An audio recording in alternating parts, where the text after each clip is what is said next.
नमस्कार, आदाब, सत श्री अकाल। वेलकम है आप सभी लोगों का। हेलो एवरीवन, कैसे हो आप सभी? फ्री ऑनलाइन क्लासेस एडिक्टिव गुड़िया के चैनल में मैं गुड़िया केसरी एक बार फिर से तहे दिल से आप सभी लोगों का स्वागत करती हूँ, आप सभी लोगों का अभिनंदन करती हूँ।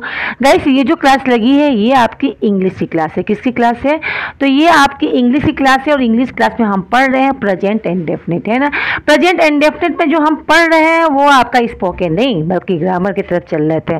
तो हमने फैक्ट नंबर 5 तक पढ़ लिया है ना। फैक्ट नंबर 5 हमने क्लियर कर लिया है, जिसमें हमने ये जाना है अगर किसी इंसान की पर्सनल प्लानिंग है और वो भी कब फ्यूचर में, तो उसे फ्यूचर इंडेफिनिट में बनाएंगे। लेकिन पब्लिक प्लानिंग बन रही है फ्यूचर में कि ऐसा होगा भविष्य में, और वो किसके लिए? पब्लिक के लिए है, सभी लोग जानते हैं, तो वो किस में बनेगा? प्रेजेंट इंडेफिनिट में। आपने पढ़ा है क्या? टेंस प्रेजेंट इंडेफिनिट पढ़ा है, मुझे पता है, लेकिन ये चीज़ नहीं पढ़ा होगा, है ना। आपको कुछ नया चीज़ पढ़ने को मिल रहा है ना। चलो आज हम पढ़ते हैं फैक्ट नंबर 6। क्या पढ़ने वाले हैं? आज हम पढ़ेंगे फैक्ट नंबर 6। किसमें? तो आपका पढ़ेंगे प्रेजेंट इंडेफिनिट में।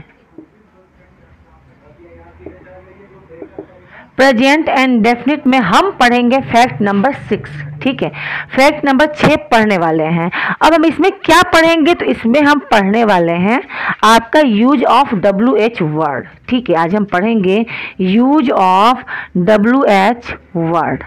WH वर्ड का मतलब होता है क्वेश्चन वाले वर्ड, जिसमें जैसे आपके हो गए हु, हुज, ठीक है, when, whom, where, why, when, how, what, यानी प्रश्न करने वाले शब्द, ठीक है।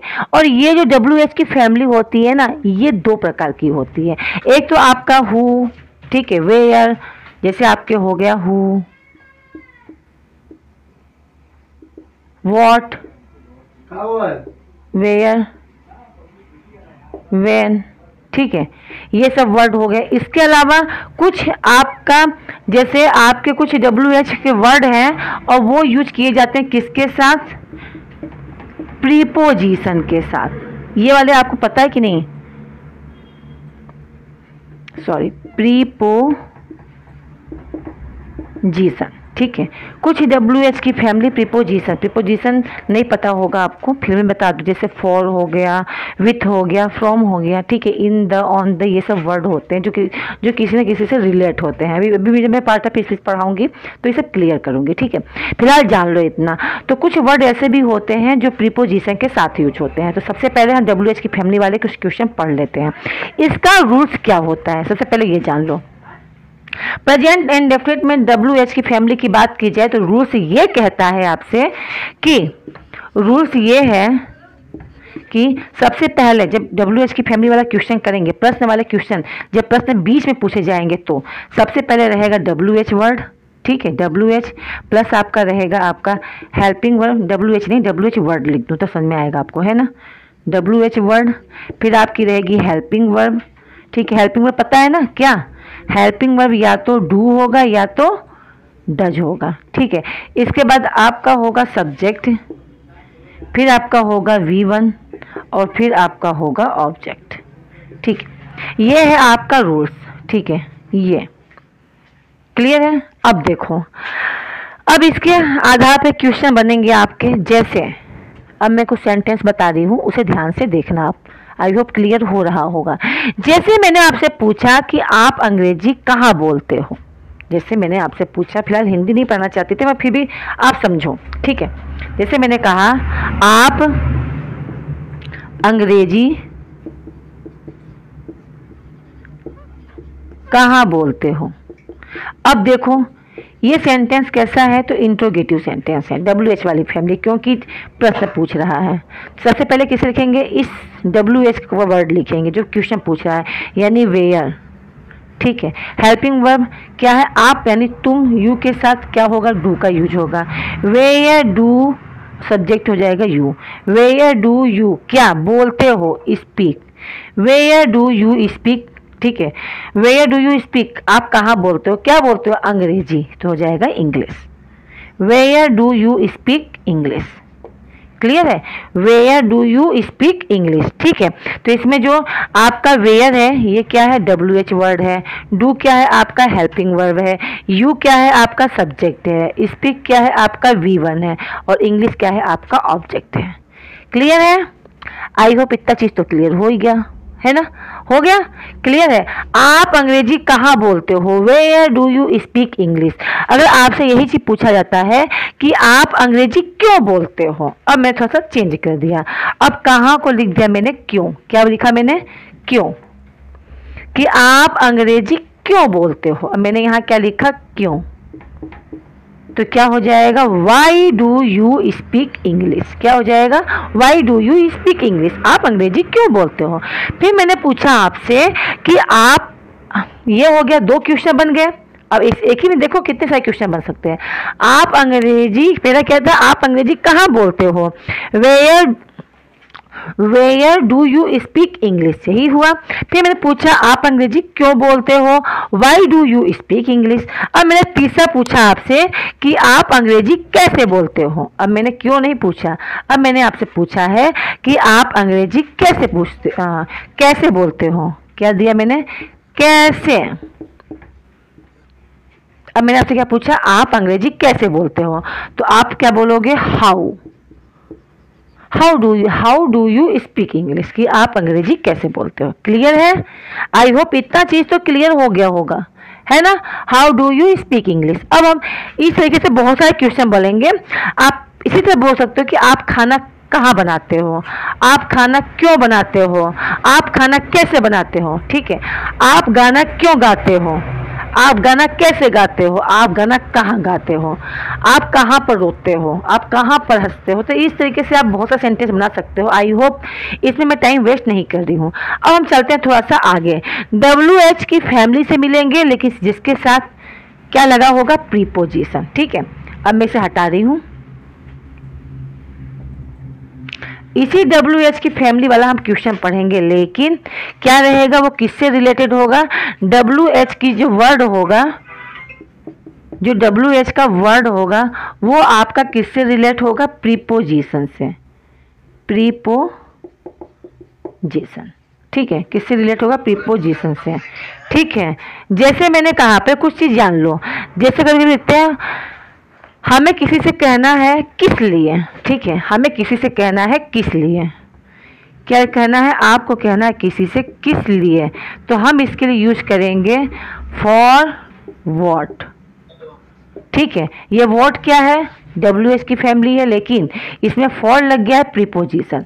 ठीक है, यानी प्रीपोजिशन प्लस आपका क्या है, WH की फैमिली। ठीक, तो क्या हो गया, फॉर व्हाट। जैसे मुझे कहना है किसके साथ, अगर मुझे कहना है किसके साथ, कि आप किसके साथ खाना खाते हो, किसके साथ, तो हम किसके साथ के लिखेंगे, विथ whom। क्या लिखेंगे, विथ whom।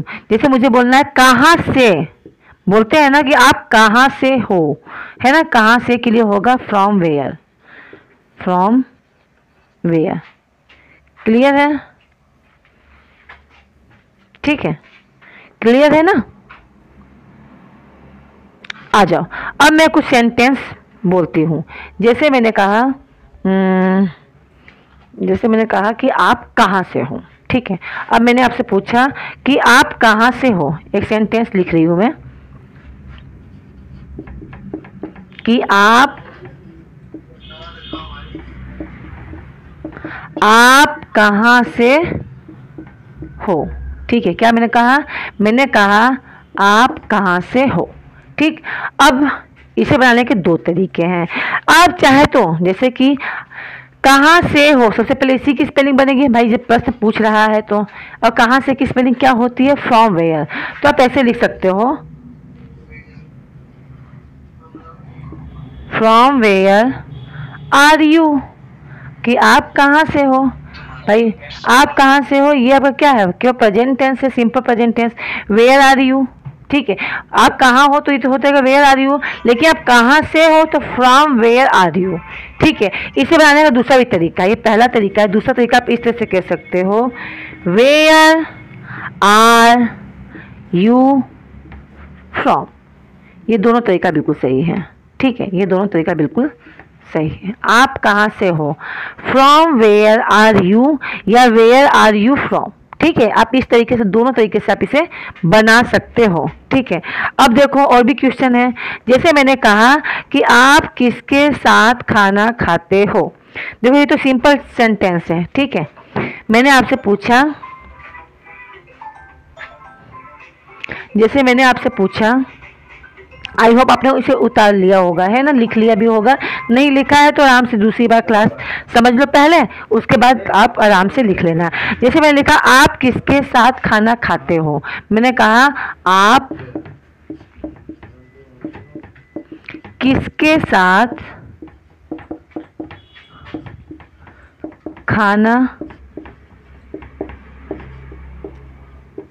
खाते हो।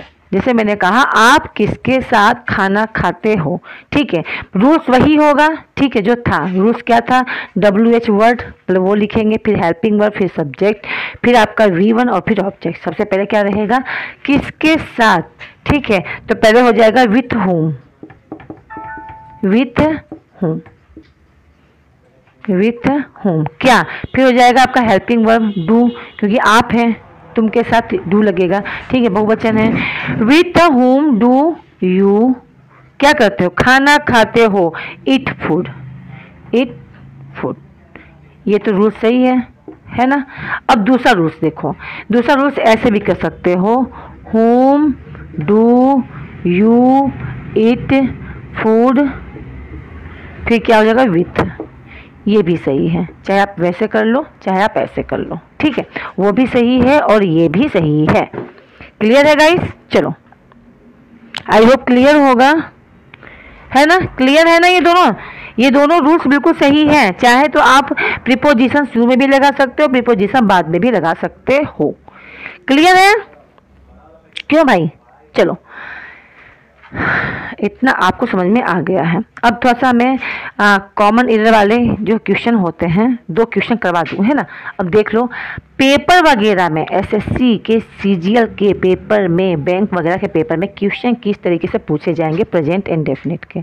ठीक है, तो आपका क्वेश्चन है, देखो जैसे दे दिया आपके सामने पहला क्वेश्चन,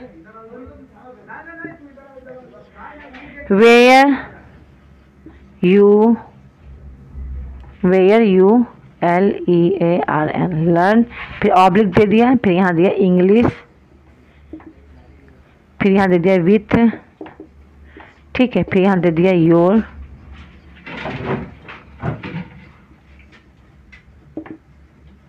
फ्रेंड,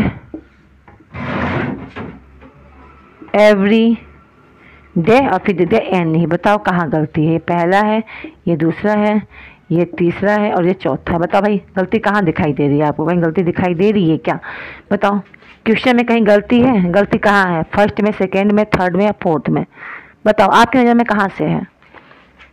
पकड़ लिया आपने कहाँ गलती है, वेरी गुड। देखो गलती यहाँ पे है, कहाँ पे है, तो गलती आपका फर्स्ट वाले में है। कैसे, क्योंकि लगा है वेयर, और वेयर के बाद WH वर्ड के बाद आपका हेल्पिंग वर्ब रहेगा, यहाँ डू लगना चाहिए ना। अब आप बोलोगे डू क्यों, यहाँ डिड भी तो लगना चाहिए, डिड भी लग सकता है, नहीं, यहाँ डू का यूज होगा, क्योंकि सेंटेंस दिया है where do you learn English with your friend every day. Every day किसकी आईडी है, तो प्रेजेंट इंडेफिनिट की आईडी है। एवरी डे से ये पता चलता है कि एवरी डे आपका प्रेजेंट इंडेफिनिट में पहचान है इसकी, है ना। तो प्रेजेंट इंडेफिनिट में हेल्पिंग वर्ब किसका होता है, डू और डज का, तो यहाँ होगा वेयर डू यू, यहाँ होना चाहिए where do you learn English with your friend every day.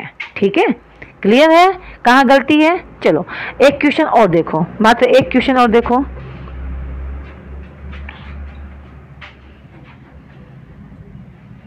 दूसरा क्वेश्चन देखो एक बार, दूसरा क्वेश्चन देखो, समझ में तो आ रहा होगा। ठीक है, समझ में तो आ रहा होगा ना। आगे है YC डज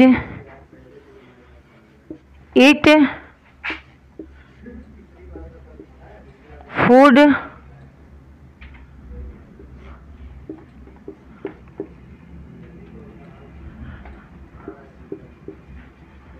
एवरी डे, फिर यहाँ ऑब्लिक है, फिर यहाँ दे दिया एन ई। बताओ गलती कहाँ है? ये 1 है, ये 2 है, ये 3 है और ये 4 है। अब ये ख्याल से कहाँ होनी चाहिए गलती?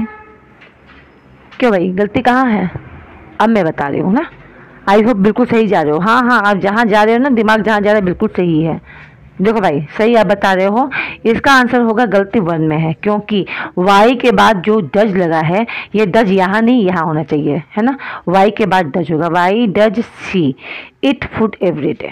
ठीक है, ये इसका आंसर होगा। तो आई होप क्लास आप लोग को अच्छी लगी होगी, क्लास आप लोग को पसंद आया होगा, है ना। इतनी चीज़ें तो पता चली, नई नई चीज़ें मालूम चल रही है ना आपको। ठीक है, अब कल की क्लास में हम क्या पढ़ेंगे? कल की क्लास में और भी इम्पोर्टेंट फैक्ट है जो 1 बाय 1 आपके क्लियर होंगे। ठीक है, तो फैक्ट नंबर 6 क्लियर हो गया होगा आई होप। ठीक है, तो क्लास कैसी लगी जरूर बताना, कमेंट बॉक्स में कमेंट लिखना और चैनल को सब्सक्राइब करना अगर पहली बार हो तो। और एक बार फिर से इस क्लास को शेयर कर दो अपने दोस्तों के बीच, अपने फ्रेंडों के बीच। ठीक है, चलो मिलते हैं नेक्स्ट क्लास में और नए फैक्ट और नए नए क्वेश्चन के साथ। Okay, bye bye, see you, take care to all of you.